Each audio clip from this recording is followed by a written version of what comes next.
never trust. Yeah, no, I don't wanna waste what's left. And on we'll go, through the wastelands, through the highways, till my shadow turns to sun rays. And on we'll go, through the wastelands, through the highways, and on we'll go.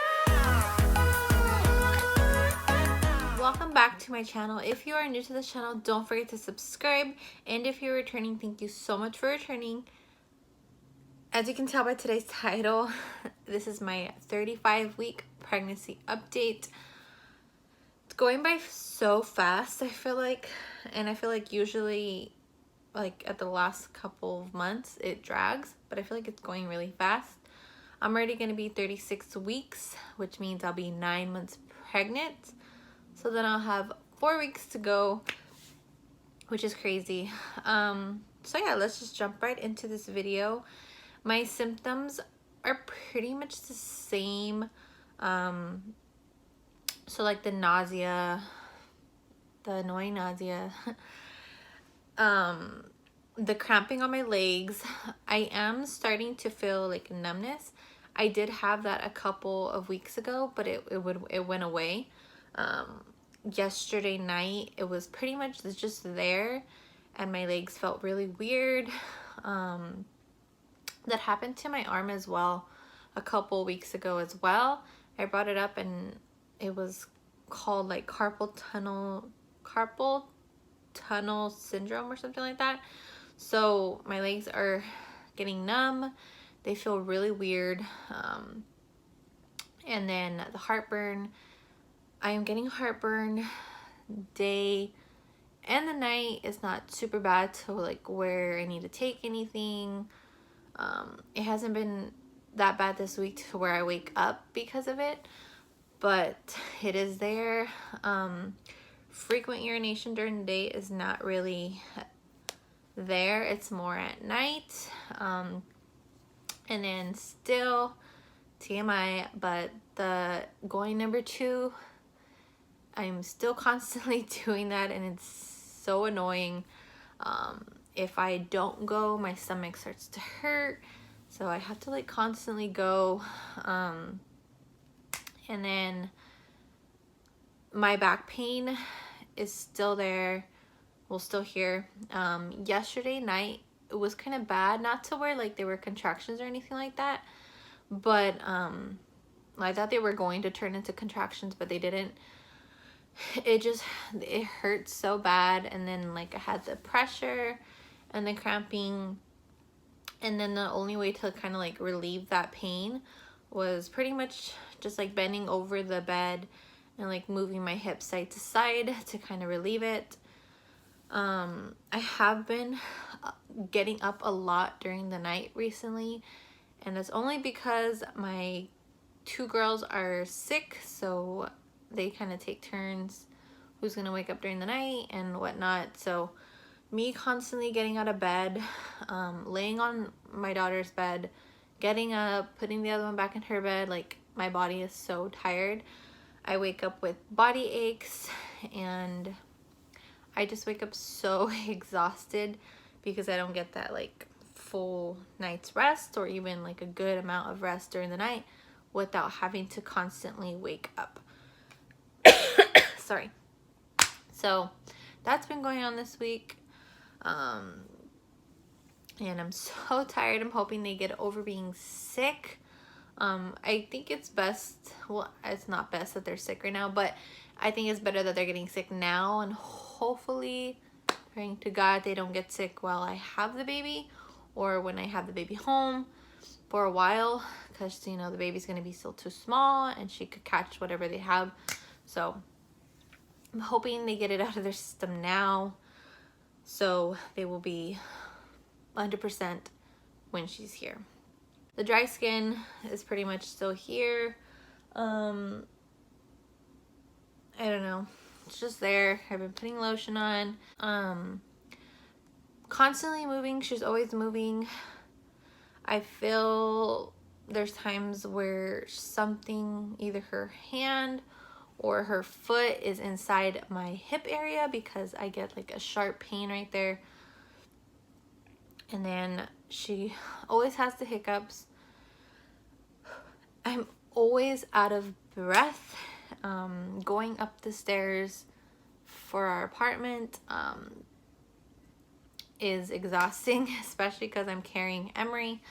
And I need to start letting her walk down and up. It's just she likes to touch everything, so she just wants to touch the floor and all that, so I kind of just carry her. But I'm gonna have to let her start walking before this baby gets here, just in case I do have to go anywhere with all three and I am by myself. Then she needs to learn how to go downstairs alone. Not alone, obviously I'm gonna hold her hand, but even when I hold her hand going down the stairs, she just wants to kind of hop and like skip like all the stairs, and well, we're all gonna fall if she does that. So that's pretty much what's been happening. What else? I feel like I've been getting headaches, but they're not like frequent headaches. They come and go, so that's a good thing. I hope that's not sticking around. And I think that's pretty much it for the updates. I did have a doctor appointment when I hit 35 weeks. I am getting seen weekly now. So at that doctor appointment, he did my Strep B test and he checked to see if I was dilated. I am not dilated yet. He said baby is head down, which I already knew that, but he said my cervix is pretty closed and is still pretty thick, so I'm not thinning out or anything like that, which is good because I'm only 35 weeks, gonna be 36 weeks, so hoping it stays like that until at least 38 weeks. I did mention that I still have the yeast infection, and I told him about the whole pill that he prescribed me, and then I told him that when was the best time to take it, and he's like, well, do you want to keep your yeast infection? I was like, no, obviously not, but I don't want to take the pill too early, and then what if it comes back? I'm trying to not have this yeast infection when I deliver my daughter. So he told me to just try the pill, see if it works. So what I did, or I'm doing this week, is I started another Monostat treatment, and then I'm gonna get seen Wednesday for my 36-week appointment. So he's gonna obviously check me to see if I'm dilated, and then I'm probably gonna see if he could just check on the yeast infection, and then I'm gonna ask if after I'm done with the Monostat treatment, give it like a day or two and then take that pill, and see if that's okay with him. And yeah, because I'm so tired of this yeast infection. I'm hoping to God, if I do deliver with it, she does not catch thrush, or it just goes away right after I have her. I'm praying it just goes away, because I'm going to be very upset. But that's pretty much what happened at my doctor appointment. He did check her heartbeat. He said her heartbeat was good. And then he did the measurements of my stomach, and he said I am measuring big. I am measuring 39 weeks. And at that time I just turned 35 weeks. So I'm measuring 4 weeks ahead. He didn't seem concerned or anything like that. He didn't mention anything, so I'm hoping all is well.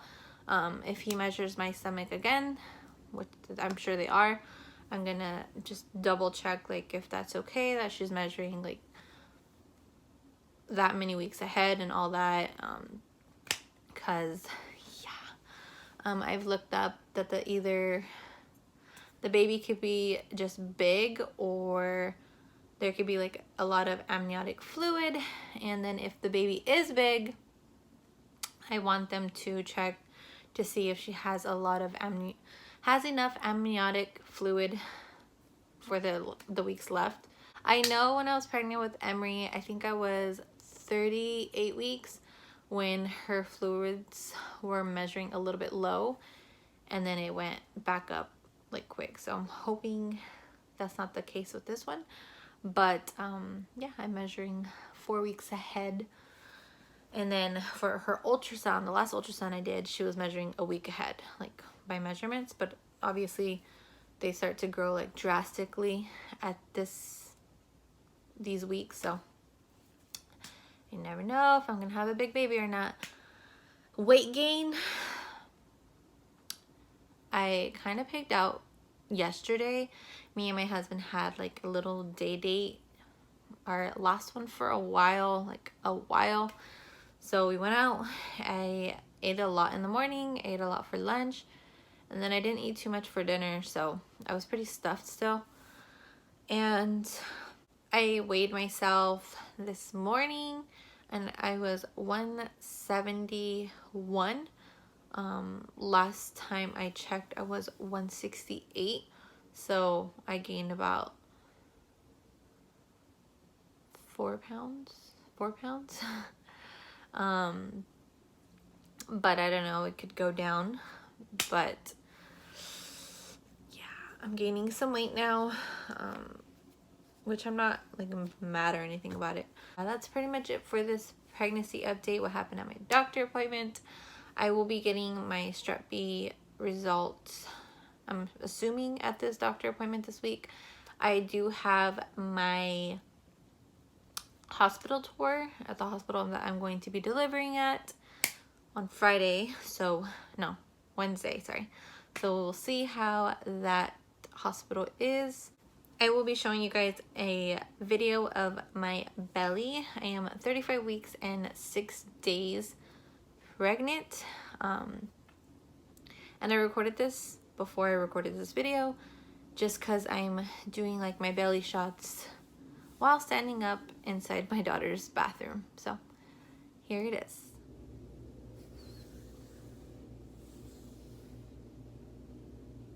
So that is the clip of my belly. I feel like I'm huge.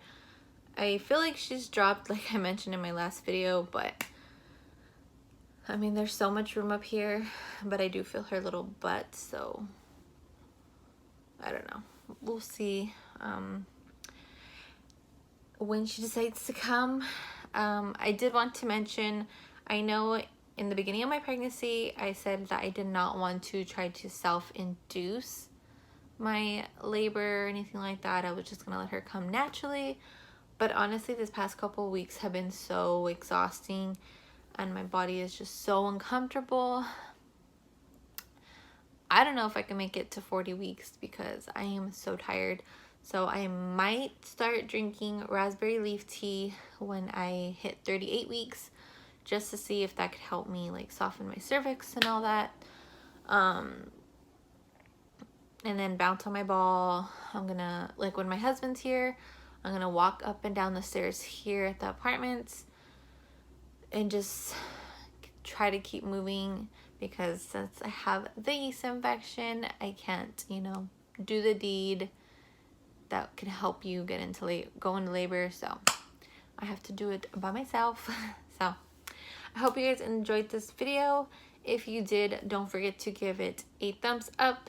And if you did not yet subscribe, and I will see you guys in my next video. Bye.